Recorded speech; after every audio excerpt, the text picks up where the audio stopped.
the enclosure of switchboards and other operational equipment. That's usually a fairly essential task that needs to happen in some of it in the lighthouse itself. And to see an example, we've actually got some larger examples of those cabinets, including cabinets where we can manage to enclose all of the power system, and it's been very effective ensuring that the public safely access the lighthouse without there being any risk of our equipment being interfered with. Training of guides. We actually undertake the training of guides for lighthouses initially, and but we have been implementing a train-the-trainer program, particularly for sites where there's an experienced and capable training provider there, but we do follow-up training at those sites as well. And we issue certificates to all operators to cover each of the guides that are all volunteers, but they need to be all trained to the same standard. We do particularly focus on some operators if we've had some issues in the past, and attempt to sort of bring them up to the same level as the other high performers. As an example of the certificate that we actually issue to all of the volunteer guides that demonstrates that they've undertaken the training, and those certificates are displayed in the lighthouses where the volunteers operate. So we're going to look at one particular lighthouse that we've been dealing with over a number of years in relation to a tourist application. Table Cape Lighthouse in Tasmania, Southern Australia. The main issue with Table Cape was that we'd recently installed an AIS base station, and that had been installed in the lantern room. So the usual access problems in the lantern rooms were just exacerbated by the fact there was an AIS station. And this lighthouse has all the power system located on the ground floor, batteries, etc. So we were able to enclose the AIS equipment after some considerable design work, and also then move the power systems. Luckily, this lighthouse had a basement room which had been previously occupied by the volunteer coastal radio service. So we were able to. They actually were due to move out, so we were able to utilise that and remove the power systems from the ground floor. The cost of the work was considerable, and that was the major reason for the delay of the application being approved. It's finally been undertaken, and we're moving forward with that one.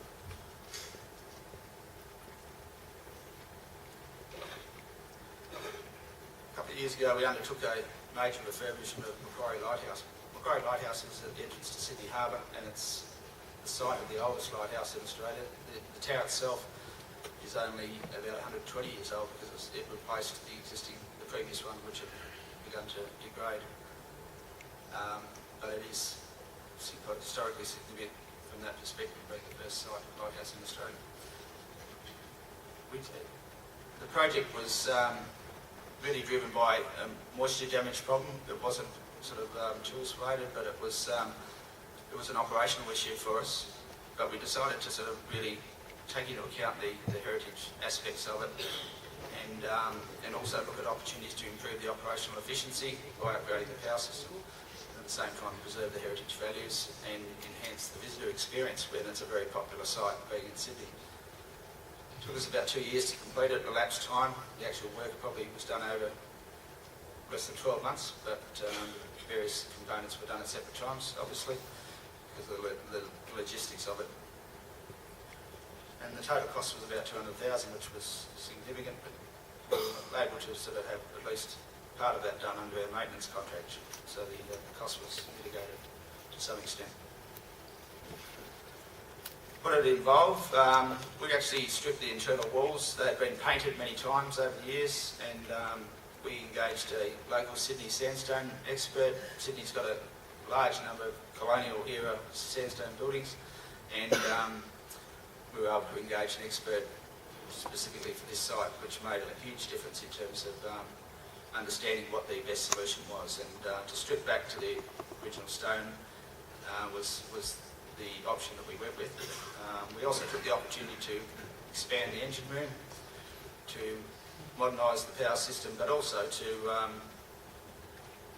allow us to put in an interpretive display. Just the pictures of the actual stripped back sandstone. You see the water ingress that was quite common throughout the tower. This is what we found when we stripped back one of the layers of paint. This is a paint job that went back to the late 1920s, and was quite an interesting design. And we had a paint conservator engaged to actually preserve that section for future viewing.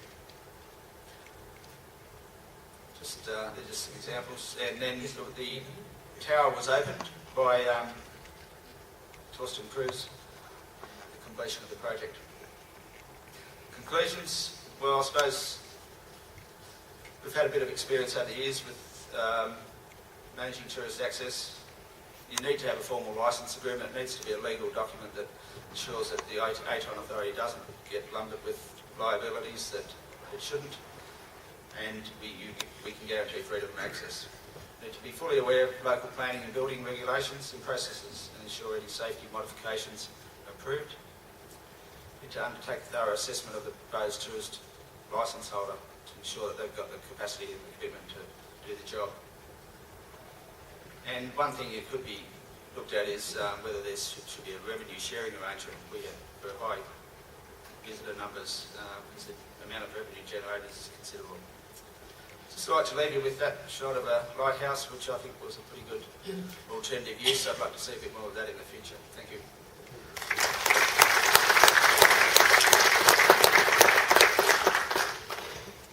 Thank you, Jerry, for your presentation. The case study that you have presented should be a result for all of us. Our next speaker is Mr. James Crawford. Lieutenant Commander James Crawford is a Chilean naval officer working for the Directorate General of the Maritime Territory of the National Marine Corporation, Chile. He graduated from the Naval Academy in 1993. After a few years navigating, he completed the littoral specialization course in 1999 and the lighthousing specialization course in 2012. Among his major career achievements, he obtained the Informed Law Prize for Prestige in Dissertation after finishing his studies of Master of Science in Maritime Affairs in the World Maritime University in Malmö, Sweden. His current position is Head of AtoN Navigation Service in the Directorate of Maritime Safety, Security and Operation. The title of his presentation is Challenge to the Conservation of Historical Lighthouses in Chile. James, the floor is yours. Thank you, Carmen. Good morning, everyone. On behalf of the Director General of the Maritime Territory and Merchant Marine, Vice Admiral Enrique Larrañaga, it's a great honor to have the opportunity to share with you the Chilean experience related to the preservation of historical lighthouses at the end of the world. These lighthouses are located mainly close to Punta Arenas, where was held the last IALA Council meeting.